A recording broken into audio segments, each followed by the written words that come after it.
Good evening, ladies and gentlemen, and welcome to the Milan Weekly Podcast channel. On this episode of the Milan Weekly Podcast, we're going to go through the performance of Milan against Lazio from this weekend. We got the recap of Serie A coming through our FUBU Canada segment, and we're going to preview the upcoming game against Torino this Saturday. You don't want to miss all this and more tonight. It's Fabio, it's Gio, and it's Stevie P. All three. This is the three-way you were hoping and dreaming of. Don't tell your wife, all right?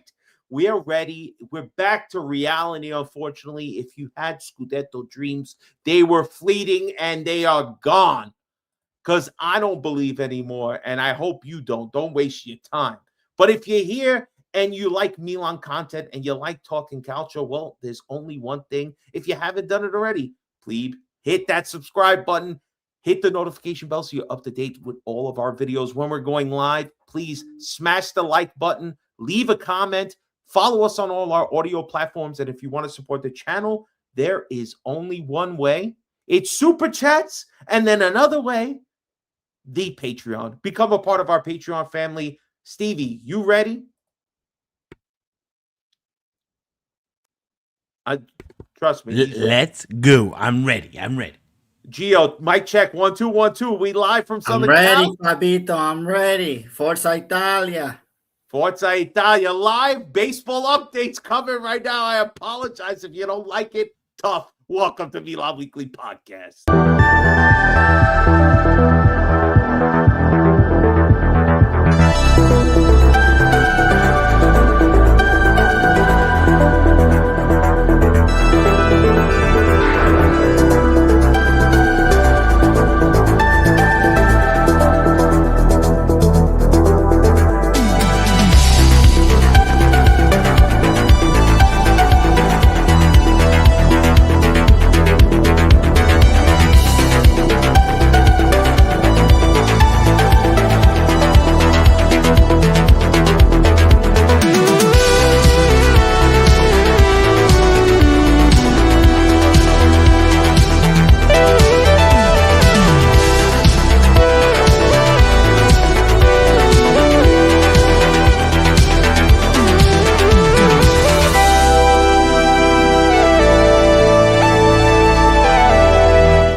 Let's get us in here. What's happening here? What up, ladies and gentlemen? I'm Fabio. Welcome to the Milan Weekly Podcast.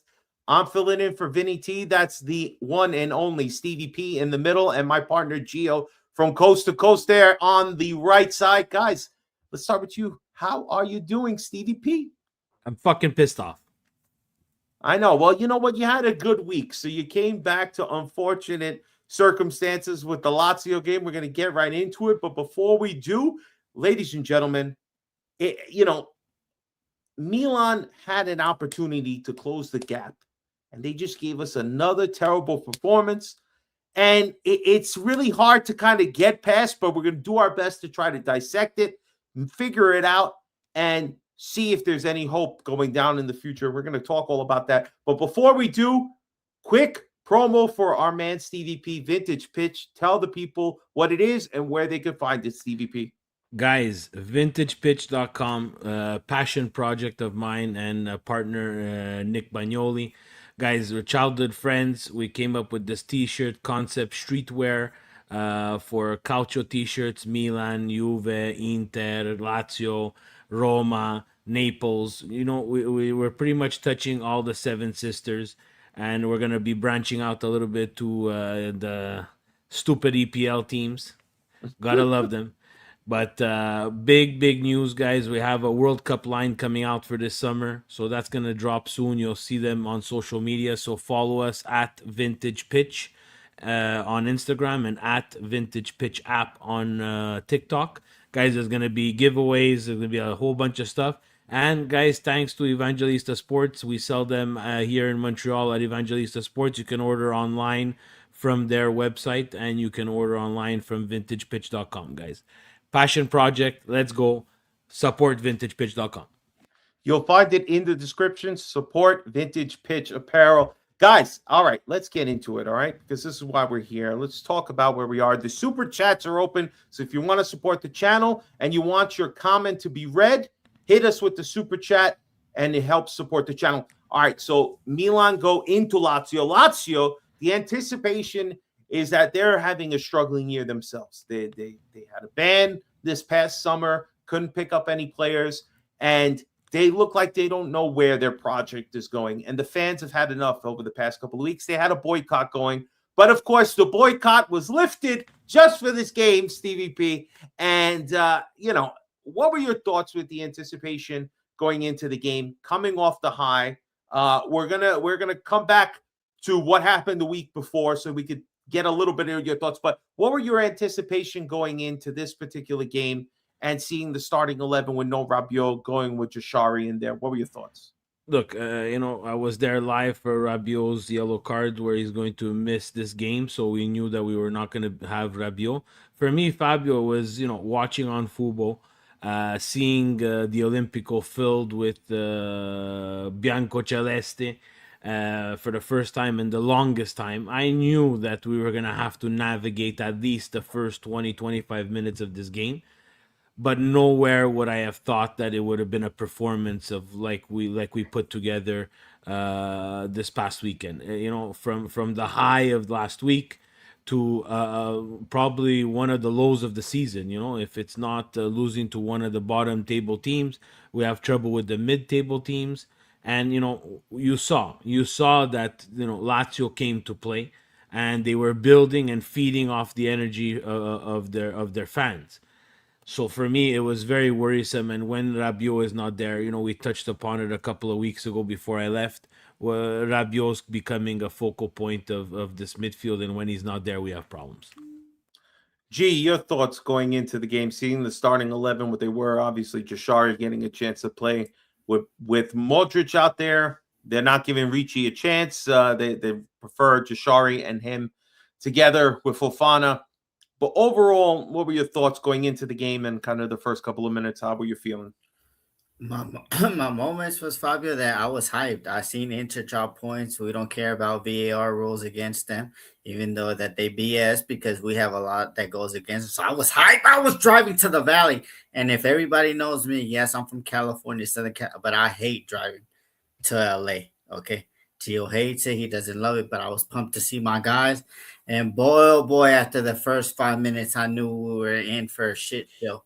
So I mean, after the first 5 minutes, Fabio, I knew it's either going to be a 0-0 or it was going to be like they're going to hit us in the 90th minute, but they hit us a little bit earlier after that. And I think like we all said at the Springbok, Estupido went from hero. Last week he was Estupinian, but this he was purpose. Yeah, like it just was it was crazy because that was like the third mistake he made, Fabio, during that 26 minutes, and that third one was so mind-boggling. But after that, I knew we were gonna struggle. I think nobody was up to it. The whole team. We struggled without Rabiot, which is crazy, Fabio. Who would have who would have ever thought? Exactly. We thought, hey, this is some sort of Juve reject, an Allegri lover boy. Do we really need him? He's been crazy valuable this year. Possibly, I know we lost that first game. I hear his absence again. We lose. And it's just like Rabiot, he's too important. That is possibly the best pickup we've had this season. I know everybody wants to say Modric, but I think you gotta tip your cap to Rabiot because 2 losses when the guy's not in the damn game, that's a little too suspect. But you mentioned it, going from hero. All right, Steve, you're one of the few people to say you got to see an Estupinian go live, okay? And now you see him go to the villain. I mean, was Allegri wrong to go with Estupinian? Because I read somebody say basically, Estupinian, you have to reward your faith in him. He came through with a big goal the week before, but you put him out there and he gets cooked alive. And that is the play of the game. That changes the entire result. Him early, and Milan's on the back foot, and we have to try to change the game. But what were your thoughts seeing this idiotic play by Estupinian? So, to be fair, it's Estupidente, and Estupidente made a really stupid mistake, right? Like that's That's stuff that I see with my boys when I'm coaching on Saturdays and Sundays when we have games, and you know, uh, I get frustrated at stuff like that with 10, 11-year-old boys who don't play the game. This is a professional soccer player, and I remember standing up when that play happened, and I just put my hands on my head and said, "This is a professional soccer player." So it was that, but it was a calamity of errors. They were very, very strange. The back three, Pavlovic, the Winter, uh, Tomori. I found that they were shaky from the beginning. I don't know if they were caught in the moment. I don't know if it's the pressure, but what we're lacking from those three guys, and we've said it for a long time now, and we got away with murder for a long time, is that we need a good ball playing center back. So a center back that can make that pass, that risky pass, or that more than that 5 foot pass, right? So we're seeing a lot of teams probably take Tomori out of the way because of the three. It looked like he's the one who's a little bit more comfortable on the ball. The Winter seems like he does not want to be next to the ball, and Pavlovic always has the ball because if I'm the other team, he's the worst of the three with his feet. Does other things well, don't get me wrong, but with his feet, he's the worst of the three. And it But he seems like thinks he he's a always has the striker. ball. Yeah, Yes, he and you see when he's playing, he wants to go forward. It's just unfortunately his technical ability is limited up until X, right? But if that guy would have feet, he would be really a force. But he just doesn't have it, and the other teams know it. And the worst part about that is that he's on the same side as a Stupinente. Yes. So what happens is that they basically build a wall. Sorry, Gio. They build a wall, and they basically force Milan to try to build from that left hand side, and it's struggle after struggle after struggle Yes. because after that, Gio and Fabio, not only is Estupiniente on that left hand side, the dead walker of dead walkers on the left hand side too. Guys, he doesn't get a pass with me anymore. Guys, I'm hard on layout. Very hard. I've always been hard on layout. But guys, I saw him live, and what I saw live, I will never be able to forget. Because if you're walking and trotting and jogging in the Derby de la Madonnina, I can't expect you to come up and play against Lazio. And he does nothing. He unfortunately does nothing. And guys, that whole left side is a huge problem. Remember when we won the Scudetto, guys? Our right side was a problem. Well, now it's the left side, and it's terrible. Teams understand that if Milan has to build from the left hand side, they will automatically win the ball. Now, again, in this Lazio game, it was more than that. Every single place we played the ball, we lost it. Bounces weren't going our way. We were just very sloppy in the midfield. And this is a result. You lose the midfield, you expose your defenders, and even at that, Gio said it. After the first 5 minutes, I was like, oh, fuck, not again. No, don't do this to me now. Don't do this to me now. Not now. Not when we can make it 5 points. 5 points would have put a shit ton of pressure on Inter. And we botched it. We thought we were going to gain points, and we lost points. They gained a point on us. That's awesome. Gee, you saw, let's talk, because it's not just layout. Our entire, if you want to call them forwards, our attacking force is just not there. Pulisic was terrible this game. So what's going on with these guys, man? Then we have an outburst from Leao when he's getting subbed off. What are your thoughts about this, bro? Fabio, I've been saying it here. I mean, our two biggest gunners have been letting us down the whole season. I think only Leao tied versus Pisa, and then everybody was all Well, over not him. Like, this whole season, just this part no, of the year. Fabio, when we play the little teams, that's when, if you say you're the top 5 left winger in the world, that's when you're supposed to show out. Those are the games that you have to show out. When they're not giving you nothing, you have to break down the defense on your own. If you feel that you're the best, like if you're up there with Vinny Jr. and all these guys, this is what you have to do. Him or Pulisic haven't been doing that. And then why are these guys not fit? Like what strange thing is that? Pulisic look like he can't even sprint right now. Bro, like you guys are only playing like 38 games a season. And maybe even sprinkle 2 Coppa Italia games in there and one Super Copa. Like you guys are not playing as many games as the other teams. So why are we walking? Why don't we have that pep in the step that we're having? I think the two big gunners ain't been showing up versus the little teams, Fabio. Pulisic did well. Timmy's while Leao missed games. Yes, that is true. Definitely. I don't think Pulisic and Leao work well. Go ahead, Steve. Yeah, so I was just about to say Timmy's statement is rock solid there because Pulisic did play much better when Leao wasn't there, and I'm going to the outburst. What the fuck? I agree. What the fuck? There's no reason that this guy should outburst. Don't tell me he had 1 goal or 2 goals and he's going for a hat trick or a tripleta and he needs to stay, or he left everything on the pitch. At one point in time, they zoomed in close to him. He barely had a bead of sweat. One of the most impressive things, and Frank GPT is in the chat now, so he's gonna blast everybody about the trip and tell everybody about that. It happened at 3 games, okay, guys? Juve Pisa on Saturday, Milan Inter on Sunday, and Atalanta Futuro, the U23 on Monday. Guys, you have to see how these goalers warm up. It's honestly something else. Mike Maignan, after his warm-up before the Derby della Madonnina, was soaked. I think that he needed to go take a shower. It's so physically demanding, their warm-up, that he's ready. But you saw Leao. He left the warm-up, Derby della Madonnina, like 2 to 3 minutes before everybody else, which I found very strange. And now an outburst at Lazio because he's getting subbed off.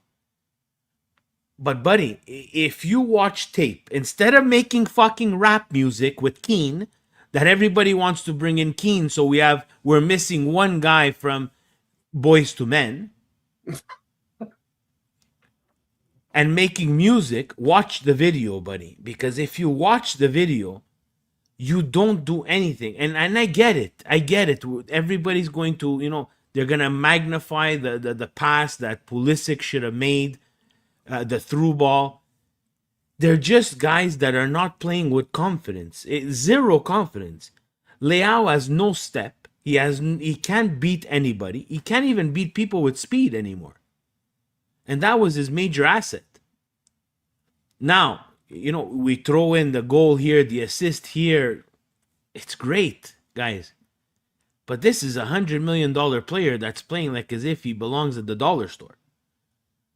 The confidence is not there. And I personally, from the beginning, have been saying it 100 times.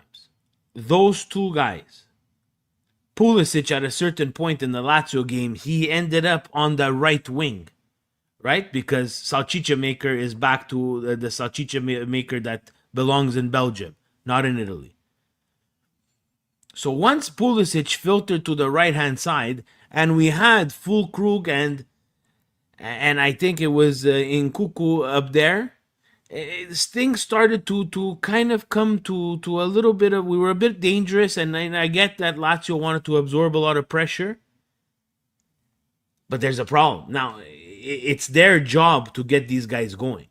And if you're just throwing them up front and it's not going, now we have to find something else. Because tell me what you want. On the left-hand side, Estupinian is not an all-time starter all the time. So if you got to figure something out, throw Leao back on the left and see what he can do as a left winger again. And let's put 2 strikers up there. And Bartesagli part of the back 3, because he's actually a ball-playing defender. If you're going to stay with this stubborn 3-5-2. I've seen it everywhere, guys. people want to inject another forward. It's really hard at this stage in the game to now change things up where we're injecting a third forward because our midfield has a 40-year-old in there. And my God, does he run? Does he do kilometers? I don't think he has a GPS on there, but that guy does kilometers. For a 40-year-old, he does kilometers. Gee, well, what did you think of Leao's outburst, man? I thought it was outrageous because a couple of times, as soon as he doesn't get the pass, he's very demonstrative. He just walks offside, doesn't even attempt to get back on quickly to just in case somebody wants to play the next ball in. What were your thoughts seeing it, man? Don't read that moron No, in the no, no, chat I'm not because reading it. he would have been quiet this Fabio, weekend, but he's Fabio, talking my shit. thing is like, what's the outburst for? There was a time that they gave him the ball 1-on-1 and he slowed down the play. Yeah. That's your fault, bro. You're supposed to run forward and you're looking back. Like we're not in the NBA waiting for all these players to come in the play. Why don't you take up Gila, who is a slow player, 1-on-1? If you're that guy, he slowed the ball down 3 times. Now they throw He a pass. slowed the ball down, Gio. He slowed the ball down because he was waiting for someone who he would pass the ball back to and take a step back three. It looked exactly like that. There's no fucking 3-pointers in Serie A. There's no that I know of, right? So like I agree. That play was so frustrating because we actually had numbers, what we want. We got them on the counter and Nothing. We got nothing. In the end, guys, I have to revert back to, Allegri was saying some stuff at the end that maybe, with regards to Leao's substitution, maybe he shouldn't have taken him off. Everybody's calling for Allegri. Look, you can't keep playing this way. Like we understand this is kind of what you get with Allegri ball, but you could see Leao and Pulisic together is not working. So, do you think? And we'll start with you, Gio, on this one. Do you think Allegri is just too stubborn, or he's hand tied to this formation, to this style of play, because they're so limited depth wise? Because you see, we don't have depth on defense. We don't really have depth in the midfield. Once Rabiot is not there, we have one or two guys who can come in, but we have Modric playing the whole game. We swapped Fofana out with Ricci, and we tried with Jashari this game. Didn't necessarily come to anything good. And then our offensively, I don't know. I know people are saying we looked a little better when Nkunku came in or Full Crew comes in and you have more of a center forward in there. But I don't see them producing. I don't see them doing anything. So is Allegri hand-tied with the talent that he has and some of the choices we made, or is he just too stubborn? He doesn't want to change the way he's playing. What are your thoughts in regards of Allegri to everything that's been happening? Well, according to Allegri, he asked for 3 players and they didn't give it to him. So maybe that's why we're playing how we're playing. I don't know. I think like with the layout thing, like Stevie gave a good point. Maybe we had to play him in his national position. Now, if he still keeps on dropping bombs, then it's not an Allegri thing. But Allegri is gonna want you to run and run. Imagine this, Fabio. Richie comes on for 18 minutes and he like outlaps like layout and what he did the whole game, and layout had 60 minutes. Right. That's Like not right. that, like Richie, you already know Richie putting in 5 kilometers easy. Give him 2 minutes, he's already running crazy. And maybe he's not doing stuff like proactively, but at least you could see that he's putting in the effort to get down the balls and go into position. So, yeah. All right. So bad, I hear you, Steve. Your thoughts? Is it on Allegri? Do you feel he's being too stubborn, or is it the players and the people that put the players together? Look, this is the perfect storm of how to bottle a scudetto, because it's up. What's frustrating is that it's up for the taking, because Inter's not that good. I still think that they're the best team in the league, but they're not that good, guys. They're beatable.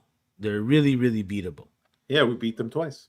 We beat them twice. They drop points against Atalanta, and it's for Milan to have understood this maybe at the halfway point. And again, we've all said it's very hard to bring in people at the winter mercato. But if he asked you for Rabiot, you brought Rabiot and it brought success. At a certain point, if he asked you for 3 players in the winter mercato, was the time for ownership and fucking Furlani and stupid Zlatan and all these fucking guys and Tare to say, hey guys, let's put our little dick measuring contest on the side, and we're gonna get the coach the players that he wants, and let's roll with the punches, right? Maybe we would have not been 8 points back, right? But now we are 8 points back. And I said it. It's Allegri's job to get these guys going. They're his 2 best players. They need to get them going. And in regards to the depth, guys, I'm sorry. Yashari, terrible this game. Yeah. Salchicha Maker, terrible. Awful. Game. He's been bad. He's been bad. Extension. So now you need to find solutions, Akatemi hasn't been that bad, guys, when he's come on. He can't be worse than Salamakis. No, he can't. And he's actually been good, right? So at a certain point, I get, your Salchicha Maker gives you some of those, gives you some of those attributes to move forward, and I get it. But now it's like we're continuously losing ball after ball after ball, and in the final third, guys, we need to figure something out. We're whipping in crosses when no one's there. We're still doing it. So maddening. So frustrating. How are you whipping in crosses when there's one guy with 4 defenders around him? It doesn't make any sense. You're hoping for a miracle ball and for all of the defenders to have a brain fart at the same time. Yeah. It's just ridiculous here. And it happened again, guys. It's, when we have Pulisic and Leao up there on top, they make the same runs, guys. And that's so frustrating because when we actually do get across and there's someone that's open, the person is not at the right place in terms of the 2 strikers. And it's very simple. One takes the first post, one takes the second post. Guys, you can do so many things in the final third to change things up. But you got to be willing to put in the effort. And either, I'm not going to say Pulisic is not, because I'm convinced that he's hurt. Because like Gio said, we see no acceleration. We see nothing from Pulisic. But Leao, if he's not hurt, this is same old Leao who is not trying to put in any effort. And we have no people in those lanes, those channels where we can be dangerous. And even the combination play, guys, we're trying to play these little 2-foot passes into the box to someone who's surrounded by 3 people, has to turn, shoot in a matter of seconds, and is not going to get a good shot off. I feel like our final third play is really, really bad, and it removes the already little scoring chances that we have. And it's a calamity of errors right now. So long story short, yeah, it is on Allegri. He needs to get these guys going. Well, we know who to blame for this. Our own Jan, Busted Calcio X. He said it last week. The loss next week to Lazio is going to be so on par for the season. But happy we beat Inter today. Forza Milan. And he was right. God damn it, he was right. It's exactly what happened. And I like this one, Gio, just for you. You killed the man, but not the idea. And you know what's sad? Estupiñán had a great opportunity with a header early in the game that could have at least got us in the right direction, but he shanked it terribly. I mean, just awful, awful performance by our team. But that's it about Milan. You know what time it is. All right, this segment is brought to you by Football Canada, the home of Serie A and the Premier League and whatever else they have up there. It's a great program. Go check it out. MWP sent you. Stevie, let's start here. Torino, big win on Friday over Parma, 4-1. I mean, a big second half gives Torino an easy win. They needed these 3 points. They were kind of blubbering here or there, right? Torino, good win for them. Torino, I think, matched their goal total for the season in this game. So good on Torino. All right, the big one now. Steve, Gio, Inter against Atalanta. Battle of the Black and Blues. Well, Esposito gets Inter on the board, but then there's controversy at the end, and Atalanta gets an equalizer in the last couple of minutes of the game, the 82nd, I believe. But controversy, G, what do you think? I know they were saying, some people were saying handball, some people say that there was a push, all this other stuff. What do you think about the controversy at the end of this game? It's just typical Serie A, but good to see Inter drop points. It was good to see Inter drop point and get a taste of their own medicine. To me, like that's a foul, but they let it go. I don't know if the bar was working or not, but all these Interistas are saying, "Oh, and you guys saying this Morata League." I don't know. The refs are on one this whole weekend, man. Even with us, Fabio, we missed the handball on that goal that at the Katami it hit the defender, but that's not here nor there. So they you know what, the referees, I think they think they're TikTokers. You know, the TikTokers are everywhere, or the streamers. That's what the referees are, and they just wanted to be Because they're again on the front streaming news now. of the Gazeta or Yeah, yeah. whatever newspaper. No That's way that's a foul, guys. That's not a foul. Let's play soccer. We're not playing ballerina anymore.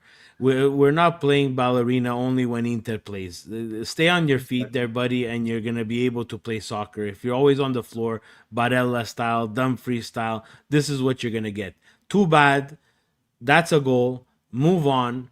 Stop crying. You're 8 points because Milan's giving you gifts once in a while, but you're not that good. Let's move on. All right, let's go. Napoli hosting Lecce. They get the victory 2-1. Despite Lecce getting the first goal early in the first 3 minutes, second half, they turn it around with a Holland, whatever that guy's name is. Holland. And then Politano gets the winner in the 67th minute. Thoughts on this one with Napoli getting a needed 3 points, Steve? Napoli needed this, and I'm pretty sure watching the game, fans were not happy when Napoli went down. But again, this was a must-win for Napoli, and because of Milan's stupidity, brings them closer to second place. Juve, another battle of the white and black jerseys here. Udinese hosting Juventus. Juventus gets the win by Boga, and that seems to be all Juve needed in this game. What were your thoughts on this one, guys? Juve getting the victory over Udinese. Gio, thoughts? I mean, dang, you know what happened, Fabio? I didn't even know Boga had signed for Juve. That's how I had a clue I am. No, he's been there for a and then when he while. scored the goal, I was like, woo! Okay. But I mean, Spalletti's just trying to get him into top four. That's all he's working for. I don't even see what plays they're running over there in Juve. I think it's just try to score a goal, Fabio, basically, till the end of the season. So big, just a little thing on this there, just because watching Juve Pisa last week, first half was absolutely terrible. Not only that, once Jonathan David came off, and they introduced Boga, that's when everything started to click for Juve. And if I'm Ospina, I'm looking at that and I'm like, I'm your 20 to $30 million other striker that you signed. And when you're taking out your Jonathan David and you're not putting me in, where does that leave me? Because you're putting in Boga. But their prime and their best lineup includes Yildiz and Boga up front. Imagine. So that's crazy. That is crazy. Next game, Verona hosting Genoa. In this game, well, I got to catch a little bit of this game because this was the early morning game, I believe, on, was it Saturday? Yeah, I think so. Actually, excuse me, Sunday. But this was a good game. Genoa gets 2 goals in the second half, and Vitinha's goal, Madonna, what a shot. I mean, just a wicked shot. Nothing the keeper could do. It was just way too much. And then in the end, Ostergaard gets the killer, the dagger, and gives De Rossi. I believe De Rossi is the coach of Genoa. Am I right? Yes. De Rossi gets a valuable 3 points for Genoa, keeping Verona in a very, very precarious place of being in the bottom 3. We'll talk more about that. But any thoughts on Genoa Verona? De Rossi is the second coming of Pep, according to the Italian media. After this win, he's doing a phenomenal job at Genoa. So I just want to big up De Rossi. He's doing a good job, man. Any thoughts on Genoa? Let's move to the next one. So Genoa, apparently De Rossi loves it in Genoa, loves the fans. I think he's acclimated excellently to that. So good on him. It's a young Italian coach that's bringing new ideas. Let's see. He had a tough time at Rome, so let's go. Yeah. All right, next game. Surprisingly, a lot of drama in this one. Pisa 3-1 over Cagliari. 2 red cards in this game, one for each team. But I mean, Pisa had this game pretty much under control. They got a penalty early that they buried, and then in the second half, after going down 10 men in the first half, actually, they get 2 goals in a matter of 3 minutes to put this game out of reach. Cagliari gets a a consolation goal to get it to 3-1, but valuable 3 points for Pisa. I don't know how much overall it's going to do for them, but pretty valuable win. Let's just go to the next one because this game was interesting. Sassuolo hosting Bologna. Bologna 1-0 early goal. 6 minutes in, they get their goal. Thoughts on Bologna getting a valuable 3 points over Sassuolo? This was must. Sassuolo tough at home. I think 2 weeks ago they beat Atalanta at home with a man down, and now they're playing a tough Bologna team. Guys, tough schedule for Sassuolo, but Bologna needed these 3 points. Next game, Como hosting Roma. Despite Roma taking the lead, they end up losing all 3 points to get a penalty, which Milan converts. But then in the second half, 2 goals. The winner by Diego Carlos gets Como the valuable 3 points. G, thoughts on Fabregas in this game? I mean, I know we saw, what's his name, Gasperini getting a little hot in this game, probably not liking what he's seeing, and Como's coming up hot for that 4th spot. But your thoughts, guys, on Como defeating Roma? I love this game, Fabio. It was end to end. I mean, especially that goal that Diego Carlos scored at the end. But this game was good. This would have been the marquee game of the week. I mean, it wouldn't have been too shabby, but I just liked how they were playing. Gasparini, when he blows a casket, that's A1 for me and Stevie P. We like it when he blows a casket. Hasn't been dancing too much this year, Roma. Huh? Guys, Como at home, picking up the 3 points against Roma. I think Roma did this to themselves. You said it, picking up the lead and then letting Como back in it. Fabregas plays a certain way. We've seen that telenovela happen when against Allegri. It's happening again against another older coach like Gasparini. This time he gets the best of Gasparini. But Como put in an effort, guys. Like, from what we saw, and you're looking at the game right after, right? That's that Lazio Milan. If you watch Como Roma and you saw Lazio Milan, there's a couple of players on Como with the type of effort that they put in that you wouldn't mind having on your team.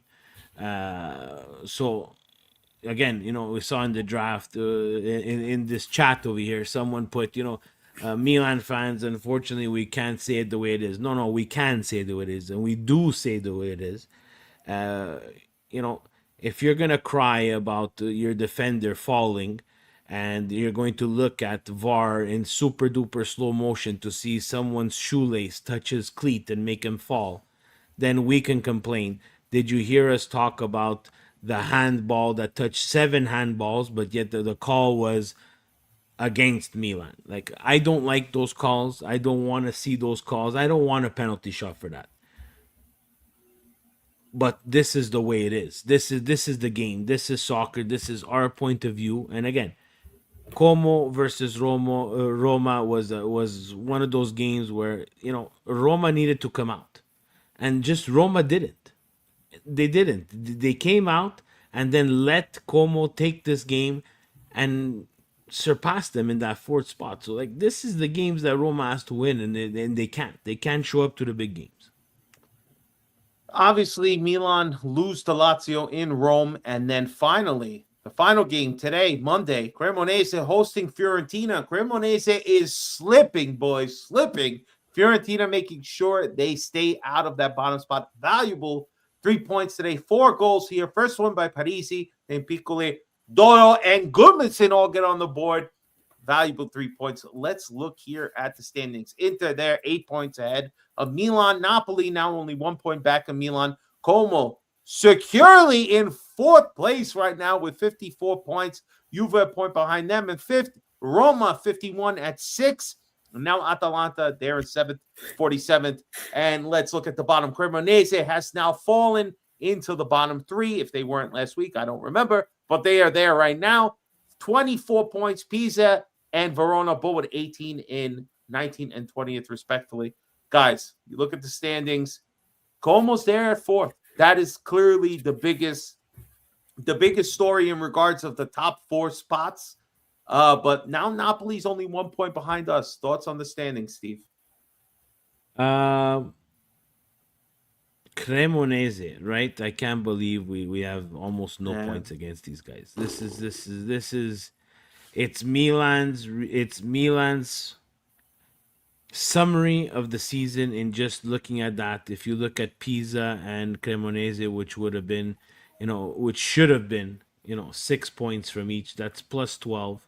I think we have 2 or 3. I think we have 4 from those two games. Yeah.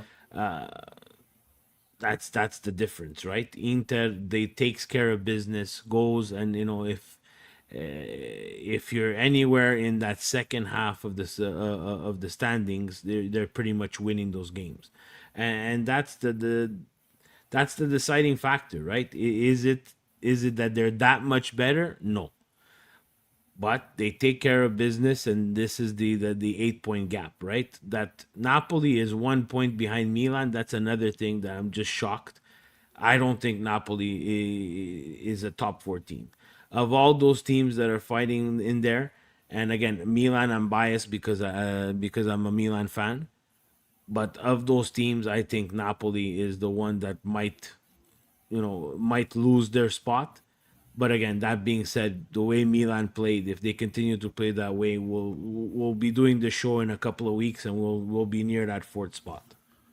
I think this is probably how things are going to pan out. I think in regards of the top 6, I think the only difference is that we see Juve struggle a little more, and Roma find their way above into 5th place, and Juve drop to 6th. But otherwise, I think 1st, 2nd, 3rd, 4th will stay exactly how it is until the end of the season. That's just my opinion. All right, guys, this has been Fubu. Let's continue on the show.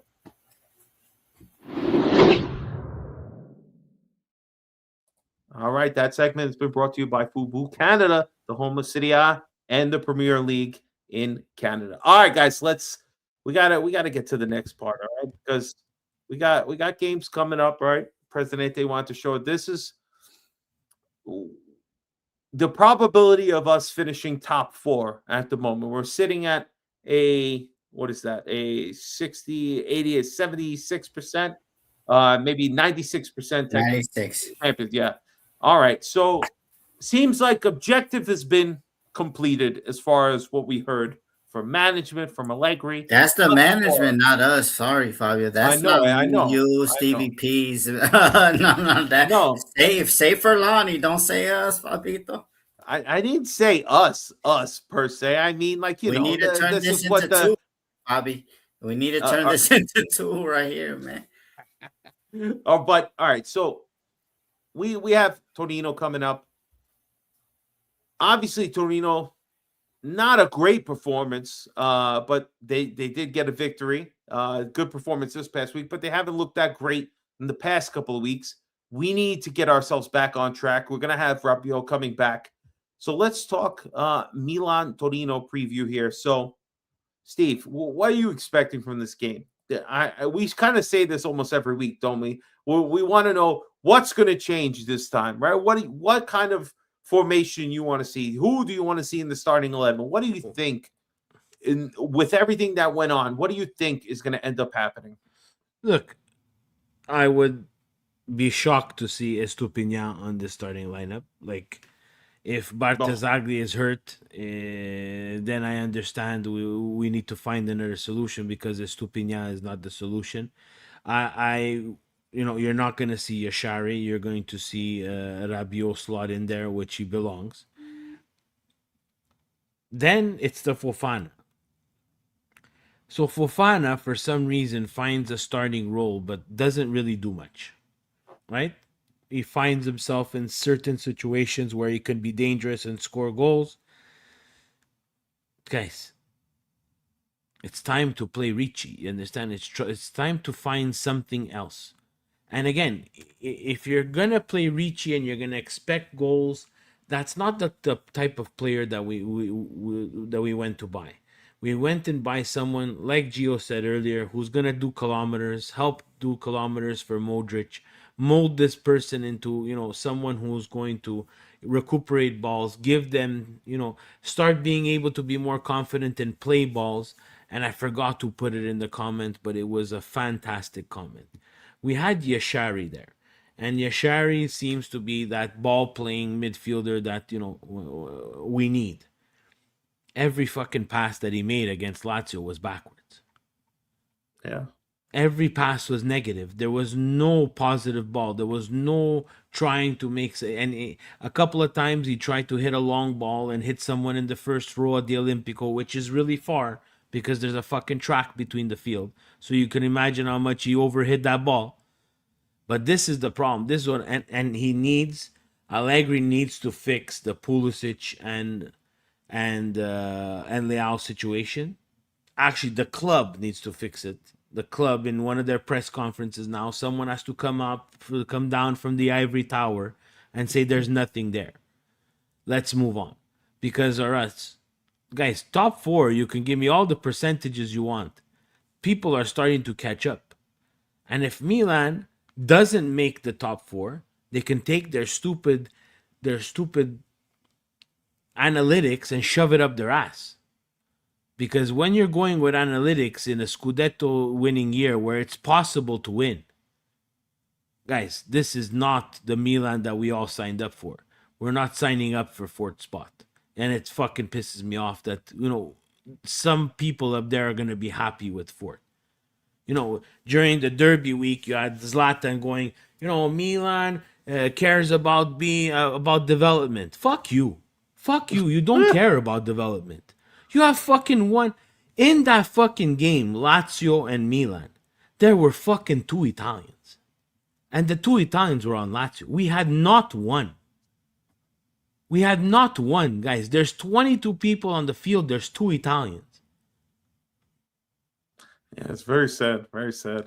So what the fuck are you developing? Why would you go on national TV and say that Milan cares about development? Like, that's what pisses me off. You don't, because you fucked up Camarda.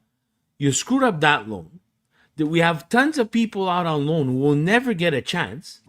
But then Borussia Dortmund versus Bayern Munich or Bayern Leverkusen, I forget the teams, but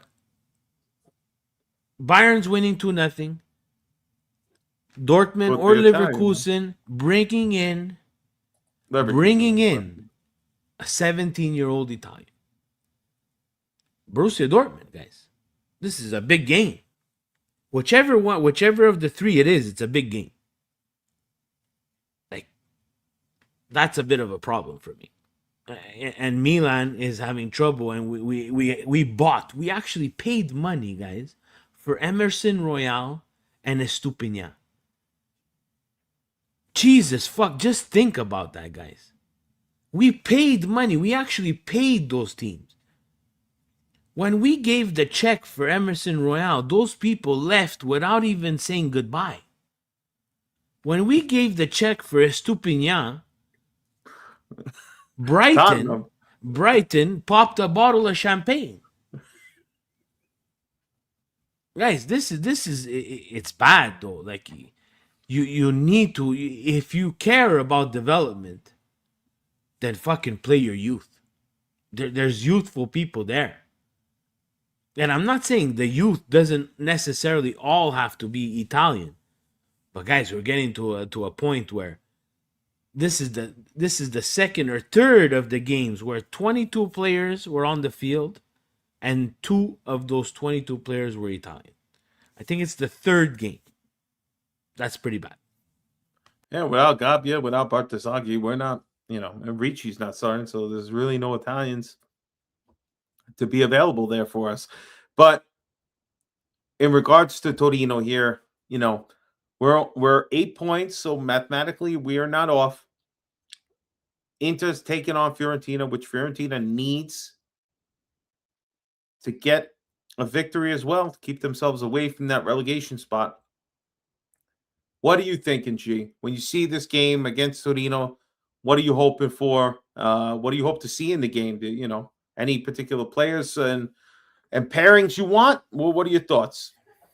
Just to piggyback off, it's DVP. He only said that because Batasagi has developed, and he developed because Purvis had an injury. If not, we Yeah, wouldn't have even sniffed a Batasagi. So Exactly. he ain't developing shit. Injuries are, but that's not to me, Fabio. These are the games like physicality. These are the games that Brahim Diaz couldn't play because they was bullying him. They was hitting him in the back, like when back in the days when you was doing bad. Fabio, and your parent took out that chancleta or that belt. So oh, everybody, we it gotta wouldn't. gear up. You got to gear up. Torino, we always know they're physical. They have like an Yeah, NBA back three with physical players that are gonna leave something on you every time. Leao goes to run, they're gonna give him a Charlie horse to the thigh, and then that's gonna take him out of his game. To be honest with you, this yeah, game is about. It's not about tactics. It's not about like star players. It's about like if do you have balls to win. If you don't have balls to win, you're not gonna win this game because Torino, Bologna, teams like that, Udine, they got a back three NBA players, and you're not gonna be scoring headers. Those crosses are not coming in. So if you're not direct and you're not physical, you're gonna end up losing the game. So I need the same energy that I was pumped yesterday driving to meet up with the club. That's the same energy I need everybody, the whole 11, to be because if not, we're gonna end up losing. Fabio, you saw what Torino did. They might have not been convincing before one. You think they won't do that to us? Every time that Milan comes, they start shaking their hands, Fabio. yeah. Like, oh, I need It's hard. one. I need them three Yeah, points. exactly. Everybody turns into prime Barcelona and Buffon, right? That's what happens when they come to play us. Big Frank, we're not going to forget the super chat, Frank. Big, the Scudetto might be out of reach, but Steve will always have the Derby win, my friend. Thank you. Our Facebook, Frank GPT, Frank Encyclopedia. Thank you, Frank. We appreciate it. Guys, we're down to the final part here. We're into the extra time. Stevie, I want to ask you, just despite all the negativity that happened this past weekend, just tell me, how are you feeling when you finally got to the San Siro and you got to see a sweet Derby victory live? I mean, it had to be out of this world, Stevie. Guys, what a fantastic experience. It took me 45 years to get to the San Siro, but what a journey, guys. Honestly, it starts from the minute you wake up in the morning, I'm not even saying Saturday. Saturday, there's a buzz, there's people around, fine.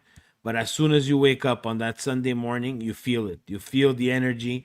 We hopped in the car, we parked the car very early. I think we were there at 12 o'clock. We went to the Duomo. Duomo was fantastic, beautiful, immaculate detail in that church. Just the people around you feel the energy. I had goosebumps from like 12 o'clock to 8, 9, 10 o'clock at night, guys. So it was a fantastic experience. The people are super nice. Interisti, super nice. Milan, super nice. There's no problems. There's no stupidity. There's not idiots like Figo that go to the derby. Uh, they're actually gentlemen. And you know what? I watched it, and I was close to people who were Interisti where I was sitting there, treated with respect. They understood what to do. They understood to sit down. They understand that Milan is Milan, not Internazionale. It's Milan. The buzz that gets created there by the Milan fans, guys, is something that no Internazionale fan base can duplicate. They pretend, but deep down inside they can't, guys. They really can't. And that's, I think, what frustrates them the most. And you feel it in them.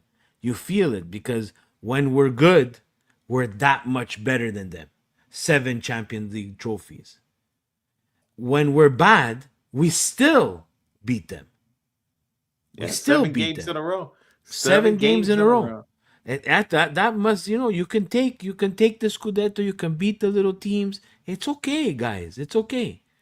But Milan, when you walk in Casa Milan and you see the trophies, you understand? Inter doesn't even have an Inter and Casa Inter. It's like a little 2x2 fucking pizza frita in somewhere in Milan. So that's what you get from the derby. They understand that. And I think they do. Now it's Yeah. up to Milan to do what they need to do best. And what they need to do best is really start focusing on what this project's going to be, not only after this year, but 4 or 5 years down the road, so that we can actually take back what it is. Because Milan is black and red. It has been so for 7 games in a row. Yeah, it has. I'm glad that the experience was phenomenal for you. You got to see an Estupiñán goal and a derby victory. So I'm very happy for you. G, you got this past weekend to go do something you haven't done in a while. Just what's your parting shot, buddy? Man, it was going good seeing the Italian Stallions, man. Ale, my brother, why do I forget Spencer? Lore. Those is my guy Milton, Jonathan. We were there, man, and it was just glad to see. And when you've been missing for a while, man, it just shows you the appreciation how the brotherhood and even sisterhood is there. Even Taylor, he was there with his family. How they appreciate you, and they know that you come to the game, and that was the most important thing, man. Being with my brothers, doing the chants. Yeah, the game sucked, but I guess at the end of the day, we go to cheer on the team, a team win, lose, or draw, something that Lord Right. Figo will never know how to do. He go hiding. He starts singing "My Scudetto" when you start losing to Bodo Glimpse and all that. We don't do that. Stevie P here on Monday.